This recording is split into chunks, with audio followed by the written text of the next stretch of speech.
پیامبر خدا صلی الله علیه و سلم در مسجد همراه مردم نشسته بودند. روایت از ابو واقد لیثی رضی الله عنه است.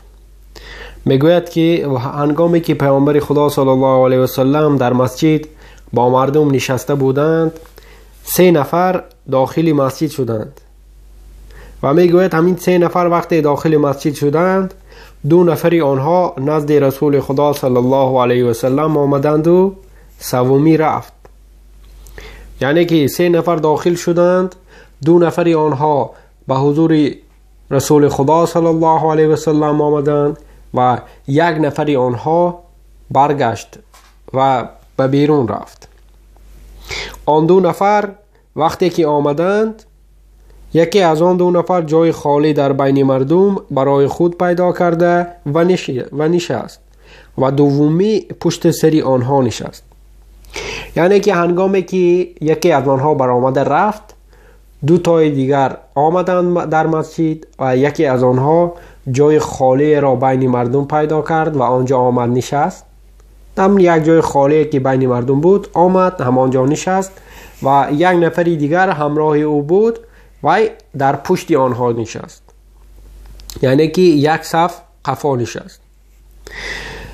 چون پیامبر خدا صلی الله علیه و سلم فارغ شدند، فرمودند: آیا نمیخواهید شما را از احوال این 3 نفر با خبر سازم؟ و میگوید هنگامی که پیامبر خدا صلی الله علیه و سلم به ما نگریستند، سوال کردند که آیا نمیخواهید که شما را از احوال همین 3 نفری که در آمده بودند خبر کنم؟ بعداً پیامبر خدا صلی الله علیه و سلم این چنین فرمودند. میگوید که بعد پیامبر خدا صلی الله علیه و سلم شروع کردند و از احوال این 3 نفر به ما خبر داده گفتند: اولی به خدا پناه آورد، خداوند هم او را پناه داد.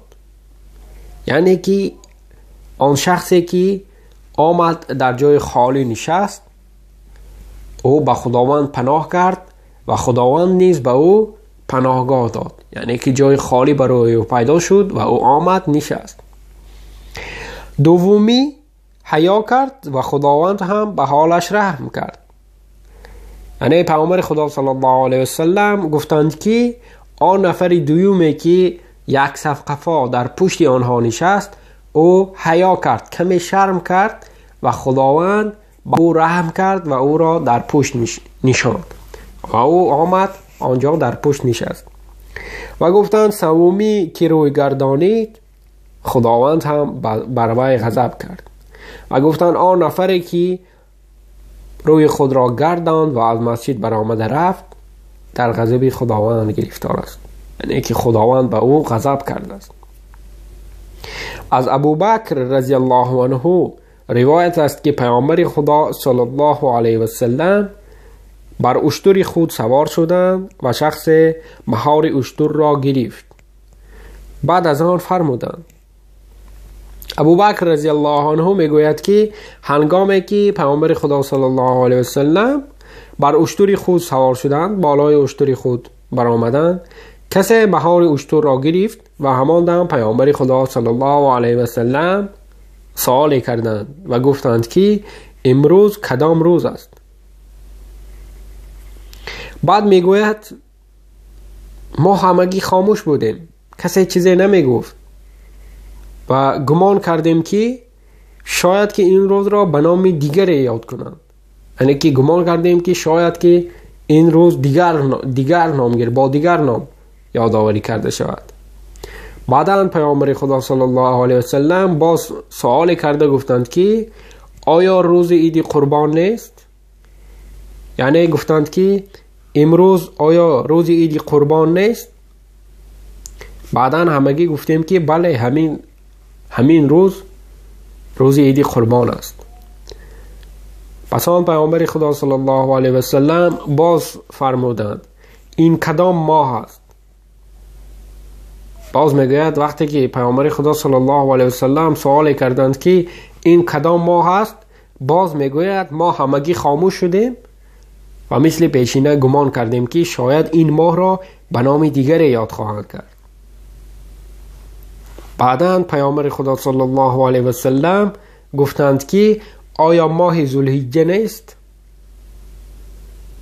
باز همگی مثل پیشین گفتیم که بله، همین طور است. بعداً گفتند یقیناً خونهای شما، اموال شما، ناموس شما مانند حرمت امروز شما، مانند حرمت این ماه شما، مانند حرمت این شهر شما بر شما حرام است. و کسی که اینجا حاضر است، یعنی گفتند همه آنهایی که اینجا حضور دارند، این خبر را به کسی که حاضر نیست، یعنی این آن چیزی را که شنید به نفرانی که اینجا حضور ندارند، به نفرانی که اینجا نیستند برساند. و گفتند که چون شخصی حاضر شاید این سخن را برای کسی برساند که او این سخن را از کسی که شنیده است بهتر بفهمد. یعنی گفتند که شاید که آن کسی که اینجا حضور دارد و این سخنان را شنید، وقتی که به نفر دیگری که اینجا حضور ندارد این سخنان را برساند، شاید آنی که اینجا حضور نداشت از آنی که این سخنان را خود میشنید معنی این سخنها را بهتر بفهمد. دوستان عزیز، شما می توانید که ثبت های بیشتری ما را در یوتیوب کانال ما با نام برادر مسلم دریافت نمایید و حتما آنجا با همین شبکه ما برادر مسلم آبونه شوید تا از ثبت های نوی ما بیخبر نمانید. همچنین در شبکه های اجتماعی گروه به گروه های ما نیز آبونه شوید. خداوند نگهبان هر یک شما. السلام علیکم و رحمت الله و برکاته.